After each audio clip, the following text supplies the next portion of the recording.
Nos enorgullece presentarles a uno de los autores colombianos más prolíficos en temas constitucionales. Además de haber sido exfiscal general del Estado, además de haber sido uno de los miembros de la Corte Constitucional y redactor de la Constitución colombiana de 1991. Con nosotros el doctor Eduardo Montalegre, a quien le doy la bienvenida a Panamá y a este noticiero. Buenos días. Birna, muy buenos días. Fernando, muchas gracias por la invitación. Un saludo muy especial a todos los televidentes que nos escuchan este importante programa en la mañana. Doctor, estamos inmersos los panameños en una profunda reforma constitucional y es uno de los temas recurrentes cuando uno va revisando el continente, constituciones casi de hacer y tirar. Es decir, incluso ustedes los colombianos, a pesar de tener una constitución muy reciente, redactada en 1991, ya el presidente Petro está pensando en hacer una nueva constitución. ¿Qué pasa con las constituciones que no resisten el paso del tiempo? Bueno, lo ideal de una constitución es que sea longeva. Eso tiene una vocación de longevidad, como los vinos. Entre más viejos, más añejos, saben mejor. Saben mejor, hombre. Un ejemplo clásico es la Constitución norteamericana, donde tenemos ya 2 siglos de historia de esa Constitución estable, con unas pocas enmiendas y con un pensamiento de hace 200 años, pues es una carta de navegación para el siglo XXI. Pero esa situación que se da de estabilidad en las constituciones en países desarrollados no se da en los países en vías de desarrollo, por ejemplo, como Colombia, como Panamá, como la gran mayoría de países de América Latina, porque nosotros tenemos una gran inestabilidad, unos problemas sociales, unos problemas abruptos que surgen, y desafortunadamente esas cartas políticas tienen poca capacidad de rendimiento frente a los problemas inesperados que surgen en un país.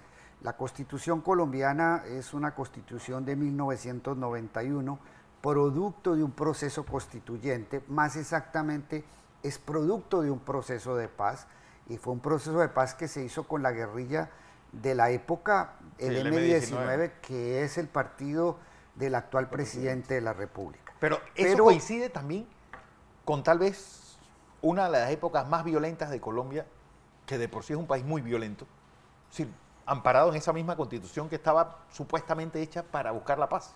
Sí, lo primero que hay que decir es que nosotros en Colombia y en esa época también Panamá, sí, teníamos una constitución del siglo XIX, una constitución de 1886.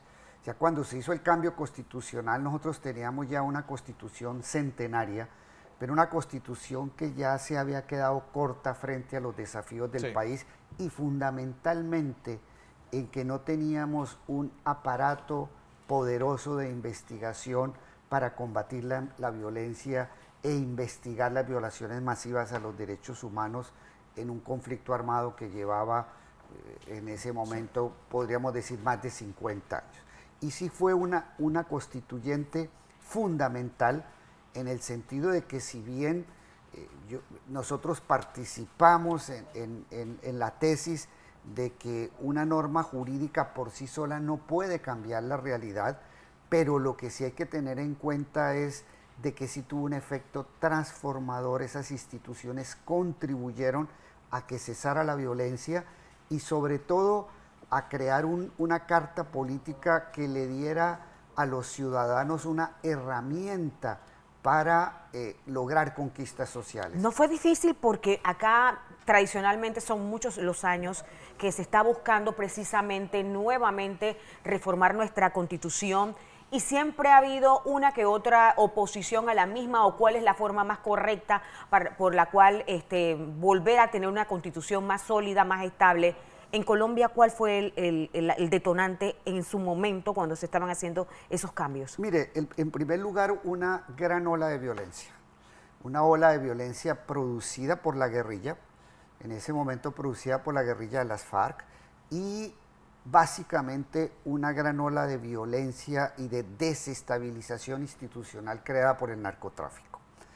Entonces, Colombia en ese momento no tenía un aparato fuerte de investigación de Fiscalía General de la Nación, que es el equivalente a la Procuraduría General de la Nación de ustedes, el Ministerio Público. Nosotros teníamos una justicia muy débil y no podíamos con una justicia tan débil combatir a las organizaciones mafiosas y provenientes del narcotráfico más poderosas del mundo.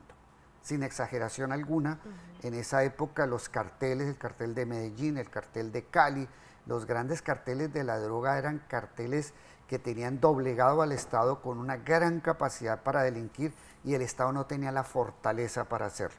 La Constitución del 91 creó la Fiscalía General de la Nación y creo que esa herramienta que en ese momento se creó muy poderosa y que se ha venido tecnificando, fue una herramienta fundamental para derrotar el narcotráfico. Porque hay otro... Para derrotar, no para combatir, porque no hemos derrotado el narcotráfico. Porque hay algo que también, y aquí hace un momento hablábamos con un expresidente del Colegio Nacional de Abogados, y el tema de las Cortes Constitucionales, es decir, algo que debe estar paralelo a la Corte Suprema de Justicia, que maneje exclusivamente temas constitucionales en una constitución como la de 1972, donde se trató de hablar de todo. Por eso aquí todo termina siendo o constitucional o por lo menos demandado por inconstitucional.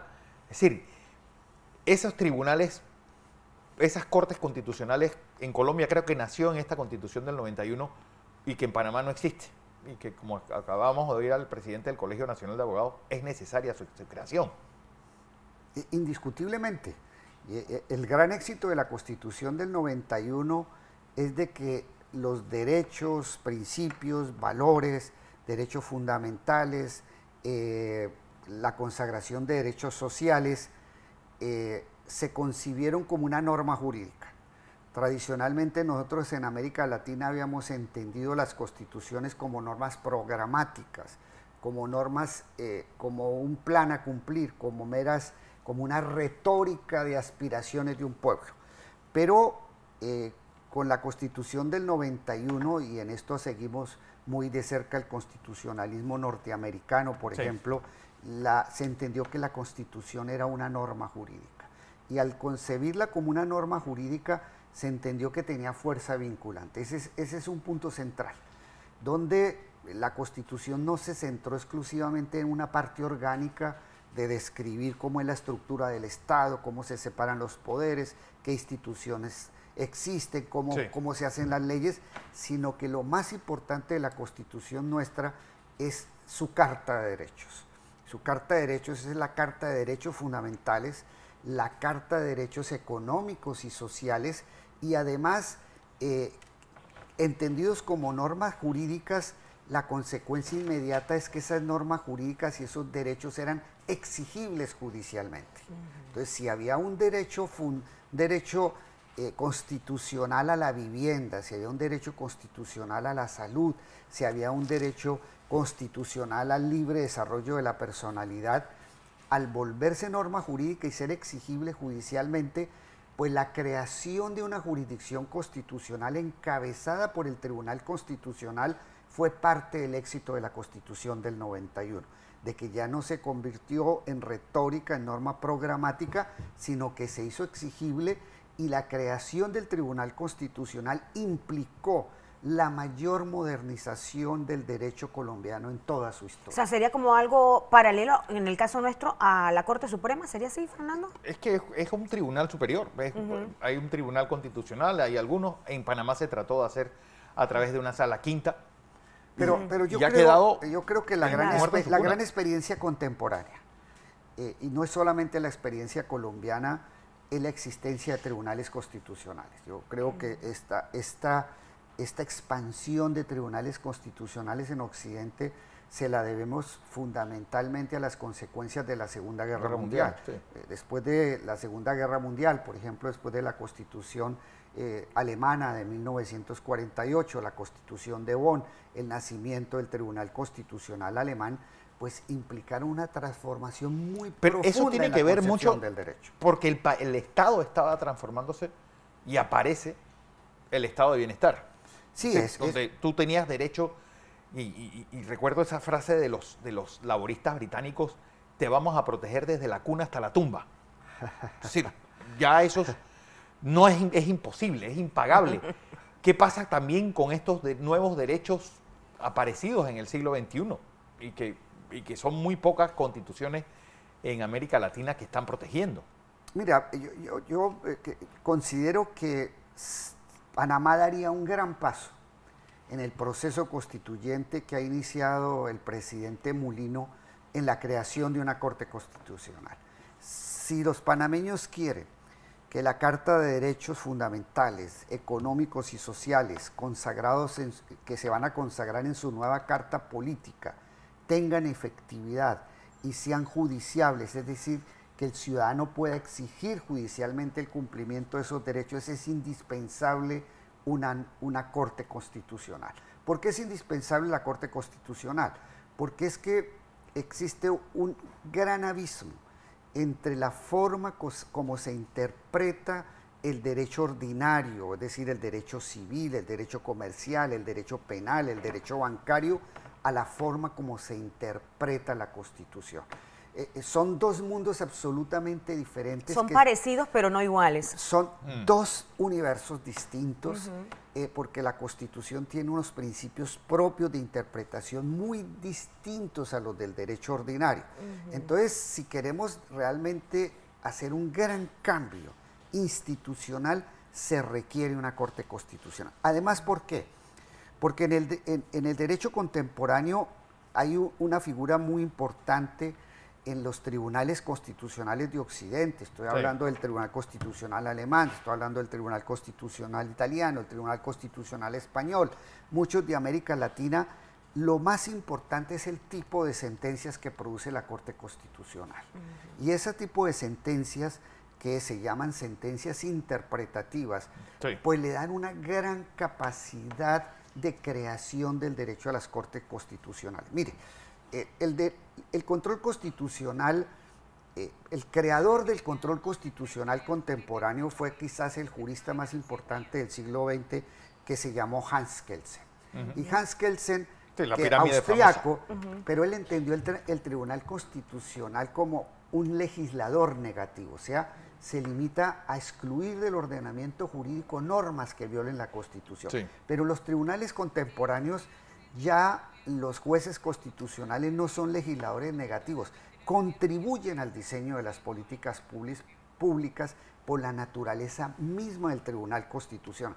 En pocas palabras, las luchas que el pueblo no puede ganar en el Congreso, porque ahí hay debate de intereses, conflictos de intereses, el ciudadano, a través de herramientas constitucionales, puede completar y ganar esas luchas sociales a través de un tribunal constitucional, que es lo que ha pasado en muchos tribunales del mundo. Don Eduardo, ojalá así sea, y que nuestra nueva constitución, que se está pues, encargando de su compilación el profesor Miguel Antonio Bernal, un constitucionalista de lucha de décadas, sea una constitución moderna y que sobreviva ese paso del tiempo, que es lo más importante, que nosotros lo que no podemos estar cada 20, 30 años redactando constituciones. Y es muy importante, y para lograr eso, pues tiene que ser una constitución que surja desde la base, desde el pueblo hasta la cúspide. No puede ser impuesta. Tiene que ser una construcción colectiva del pueblo panameño, que tiene que ser una constitución incluyente,